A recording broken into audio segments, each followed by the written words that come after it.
In a quiet mountain village, there was a small monastery made of old stone and dark wood. The air there was cool and fresh. Pine trees stood around the monastery like silent guards. In the morning, the bells rang softly. In the evening, the wind moved through the trees and made a low, peaceful sound. In that monastery, there lived a young monk named Tenzin. He was kind, quiet, and eager to learn.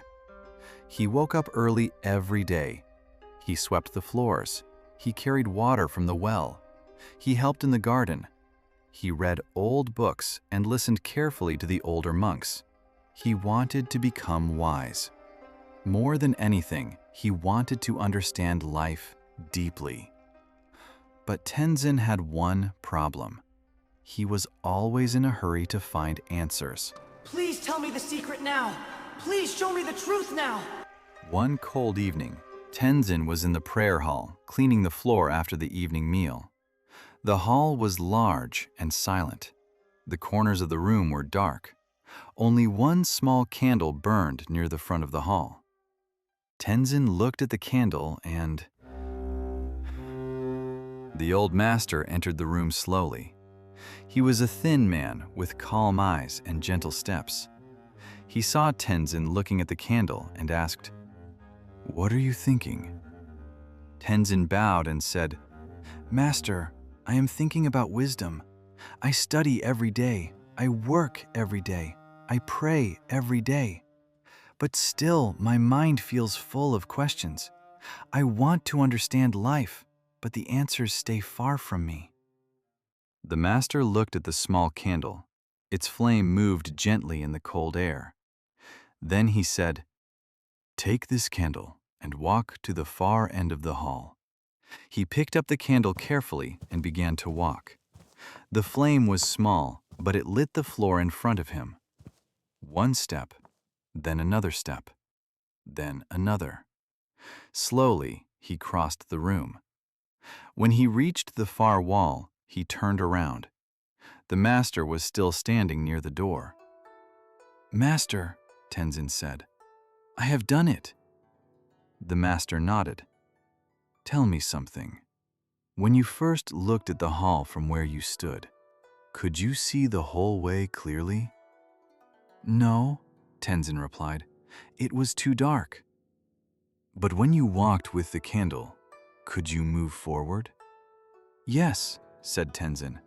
"I could see enough for the next step." That is how wisdom comes. Tenzin looked at the candle again, but he did not fully understand. The master came closer and said, "You want all the answers at once. You want the whole road to be bright before you begin. But life does not work that way. A small light is enough for the next step, then the next, then the next." Tenzin stayed silent. The words were simple, but they entered his heart slowly. That night, he could not sleep well. He lay awake on his small bed and thought about the candle. He thought about the dark hall.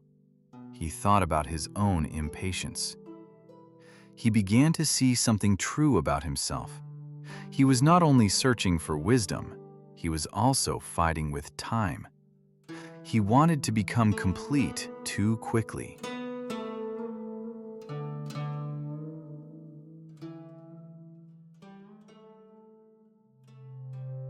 The next morning, the mountain was covered in mist. After breakfast, the master told Tenzin to go to the village below and bring back rice and oil from the market. Usually, Tenzin liked this task because it gave him a chance to move quickly and finish something useful. But that day, the path was wet and slippery. As he walked down the mountain, he remembered the candle. "One step is enough," he whispered to himself. At one narrow part of the path, he almost slipped. He stopped, took a breath, and looked carefully at the ground. Then he moved more slowly. For the first time, he did not feel angry about moving slowly.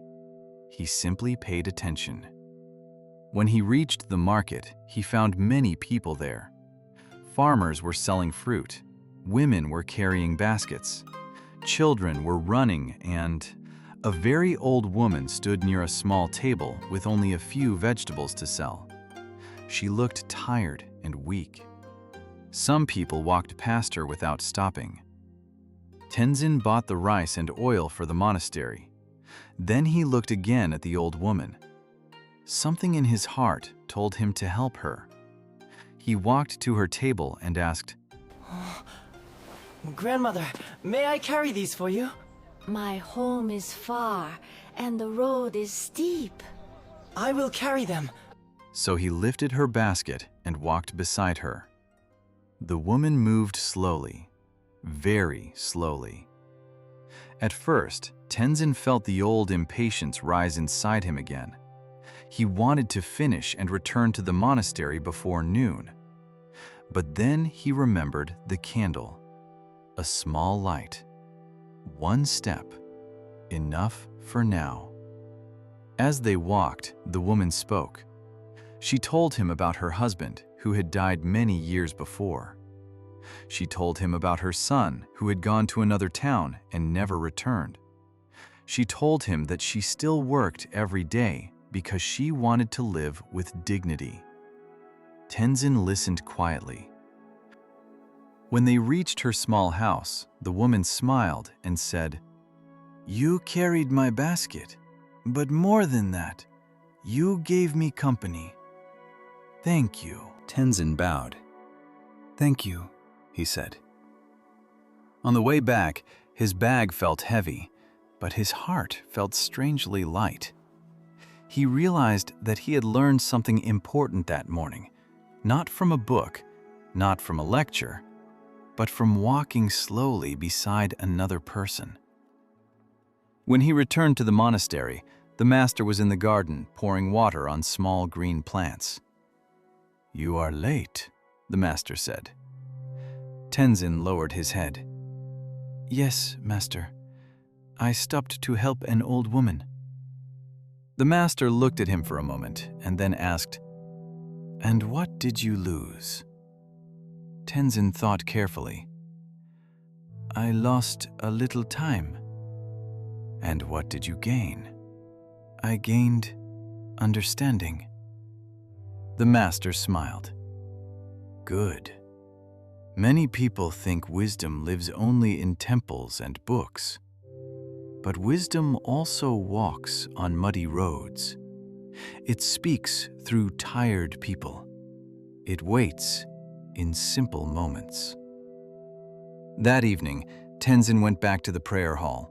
Wisdom, he began to see, was not a sudden flash that changed everything in one moment. It was a quiet light. It asked for patience. It asked for trust. It asked for one honest step at a time. From that day on, he still studied, still prayed, and still asked questions.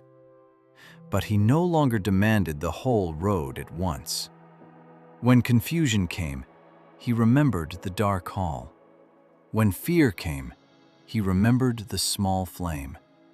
When life felt uncertain, he told himself, "I do not need to see everything. I only need enough light for the next step."